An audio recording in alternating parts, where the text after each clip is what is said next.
swamp crotch, swamp ass, khaki butt, diaper butt, nut butter, booty dew, monkey butt, swass, batwing. That's a specific condition. You can imagine what it entails. Dewier. It's like dewy derriere. I made that one up just now. Hello, my sweaty brethren. This is Blueprint by Adam Hurly.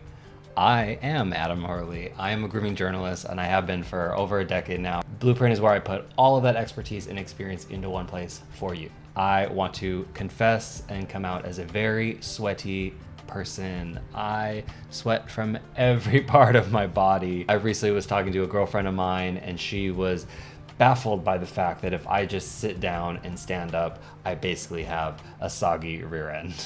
TMI maybe, but most of you might be relating to this. So today I want to talk about two things that fall under this category. First, of course, is swamp crotch, swass, whatever name you give it. And secondly is a problem that falls under the same category that a lot of us experience: chafing, that friction, that rubbing together, the mince meeting of our thighs. I often group these two things together because the prevention and the treatment of these two issues go hand in hand. So in discussing them, I like to group them together, just like to rub them together like two big meaty thighs, all right? Now, one question you might have in terms of controlling moisture is, can you put an antiperspirant on your junk? It is important to note that these products have been formulated specifically for the armpit. Every part of your body has different pH levels, which means that they're gonna receive products differently and interact with those products differently. So, what is safe, if anything, to apply in the groin? I can tell you firsthand that I do sometimes use antiperspirants just to apply around the area. Let's say I have like a 20-hour travel day and I'm just dreading the fact that it's going to be that long before I can refresh. That is the dire situation where I might actually deploy aluminum in the area. Now, a lot of people are anti-aluminum in the first place. There's a couple of studies that are often cited linking aluminum use to breast cancer and even Alzheimer's, but most of these have been dispelled. Again, I am not a doctor, but I do want you to hear from a couple doctors on this topic. Neither of them is going to endorse it fully, but they are going to couch their recommendation in the fact that certain studies exist dispelling some of the claims around antiperspirant. But I do think that their recommendation is the smart approach if you are going to choose to do this. Let's first hear from Dr. Ryan Turner. He's a doctor I work with a lot in my articles. He is a board certified dermatologist in New York City. He's also the co-founder of his own skincare line, Turner Skin. Here's what he has to say. Decades ago, aluminum salts used in antiperspirants became a concern to the public due to risk of breast cancer or Alzheimer's disease based on the interpretation of a couple of limited studies. An exhaustive systematic review in 2014 concluded there was no evidence-based causal link between antiperspirants with aluminum and Alzheimer's disease in female breast cancer. Okay, no strong evidence. Use of aluminum salts and antiperspirants is permitted by the FDA, and based on current data, the American Cancer Society, the American Academy of Dermatology, and the Alzheimer's Association have the position that there is no strong evidence that aluminum salts have a causal relationship with breast cancer or Alzheimer's disease. There you have it. Some of the main governing bodies in this arena are all saying that there is no strong evidence. So that is effectively a green light to be using aluminum-based antiperspirants as needed in your armpits. And then let's proceed with caution when we move to the nether regions. So this is one of those cases where it's like you're taking the knowledge that exists and in some ways taking a calculated risk to apply that product somewhere else, like your groin. The FDA monograph warns: 1, do not use on broken skin, and 2, stop use if rash or irritation occurs. Before use of any new product and before attempted use in what may be an unapproved area, test spot the area with a small amount of product for a few days and watch for any negative side effects. That's really great advice, not just for this type of product, but for anything. If you are unsure of how a product is going to perform, whether it's like an exfoliating acid for your face or an aluminum for your chodes, you should absolutely just spot test it and see if you have an inverse reaction so that you deal with that localized issue rather than some sort of inflammation. If you are using any antiperspirants in the groin area, you want to avoid the mucous membranes. So that's your any of your holes down there. For one other opinion from a doctor, I am bringing in Dr. Heather Rogers. I work with her all the time on articles. She's probably like my #1 go-to for all things skin related. She is a board certified dermatologist in Seattle, and she has her own skincare line called Dr. Rogers. She doesn't really endorse aluminum use in the first place, including in the armpits. We've sparred a couple times very professionally and politely on the topic because I'm such a profuse sweater. I rely on this as a solution just to make me less miserable on a day-to-day basis. So she is really great about saying what her argument is, but then understanding that some people still might use aluminum, and that's why I wanted to bring her into this conversation. I know sweating is awful and people want to control it, but I'm not a fan of using aluminum-based antiperspirants on your inner thigh, on your butt, on your junk.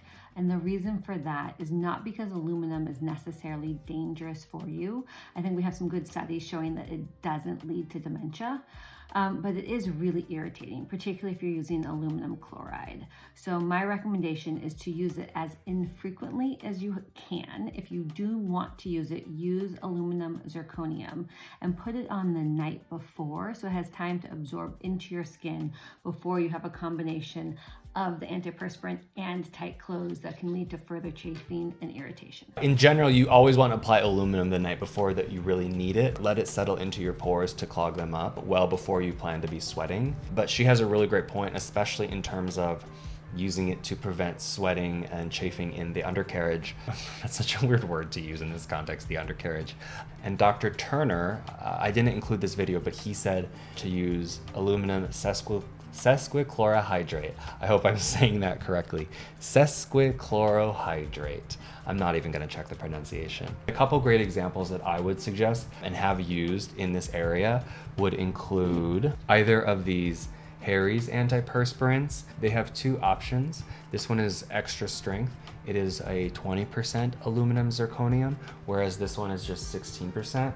I would opt for this one in most cases. And one that I really like with aluminum sesquichlorohydrate, to Dr. Turner's point, is the Dove Men in Care spray. You need to be careful about hitting any orifices in the area, and you want to turn your head away, so definitely don't be like bent over in the area as you do it. But I find that this one is really good for going on and getting dry right away and not leaving behind any residue. Another cream that I really love is from Carpe. This actually says it's a foot antiperspirant. They're a brand that has a ton of really great sweat stopping products for hands, for feet, for your pits. So let's talk about some other solutions if you are dealing with these problems. One of the most important things you can do is just get better underwear, like spandex, polyester, bamboo, nylon, polypropylene, wool, merino wool. I mean, you're probably not going to wear wool underwear, but that's great for your socks. These materials are all moisture wicking. Once you sweat it from your skin, they're going to allow it to pass through the material and then be evaporated into the air, as opposed to like cotton or something that's going to retain that moisture and just stick on your skin and cause even more rubbing or more microbial buildup, and could cause like jock itch or something like that. Another solution I think is really helpful is just checking the chair that you're sitting on all day. My typical office chair is not the one I'm sitting on here. I use a ventilated chair, a swivel chair, and that just allows for complete circulation throughout the day. It is a cushion chair, but because it's ventilated and perforated, it's allowing airflow through there. Hey, if you've made it this far, I want to thank you first and foremost. Maybe you could put a thumbs up on this video. You could share it with a sweaty friend, passive aggressively even. You could subscribe to our channel for more grooming content. And better yet, you could even go to grooming.tips or click the link below in the description of this video and sign up for our free newsletter. Next up, let's just talk about chafing in general. Under this umbrella, we're gonna also talk about moisture control a lot, but this is where we're really gonna focus on preventing the pain that comes with any friction of your thighs rubbing together. And a lot of the products here are also really great for controlling swamp crotch as well, just because they inherently control moisture. Obviously, starches and powders are a great place to start. My favorites are tapioca starch, cornstarch, arrowroot powder. For me, one of the brands that nails this entire category of powder-based products, starch-based products, is Happy Nuts. I find the name is just so spot on. They also just rebranded. They had to remove their little junk because they're going into more shelves nationwide, which is exciting for them, but I'm sad that we lost their little happy testicles. That was part of their logo before. But Happy Nuts really prides itself in having like natural based formulas. In this case, it's an aloe and tapioca starch formula, and that tapioca starch is really front loaded. So in addition to having aloe base, the tapioca starch is actually really chalky. So it's something that you want to carefully apply and then avoid touching any of your fabrics until you've washed your hands afterwards, which is actually like great to do anyway after you've massaged something into your groin. That's how you know it's preventing things like batwing and friction and chafing, is because that powdery film that's going to go over your skin is going to protect it. It's going to trap the moisture in your skin. It's going to prevent moisture from accumulating on the surface of your skin. It's going to prevent any unwanted friction because it has limited the moisture buildup in that area too. I gave it one of our inaugural Blue Ribbon Awards from Blueprint by Adam Hurly in our video about 10 of my absolute favorite grooming products. We use it every day, but especially at the height of summer. It is an essential. And Happy Nuts, I swear they haven't sponsored this video, but I could just like go on and on about them. They also have a terrific powder that is really easy to just like pump in the area. They have it in sprinkle on form too. I find this easier for putting into my socks or even in my shoes if I want to control odor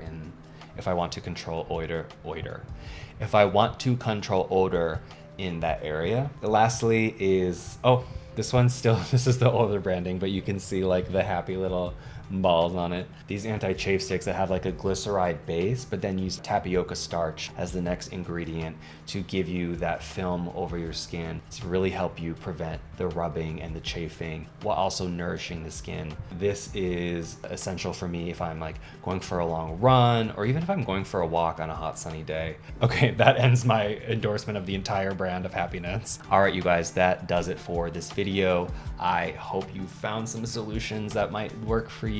I would love to hear from you if you've tried anything, if you've ever used aluminum in the nether regions, if you've had issues with it or success with it, if there's any products that have worked against chafing or swamp crotch that I didn't mention here, please turn this into a conversation below. I will benefit from what you guys provide there as well, whether it's positive or negative feedback. Let's just be nice. And I will remind you, please like this video, please subscribe to our channel, please follow us on Instagram, please subscribe to our newsletter at grooming.tips at the link below. I appreciate you guys sticking around until the end here, and I will see you in the next one. Bye.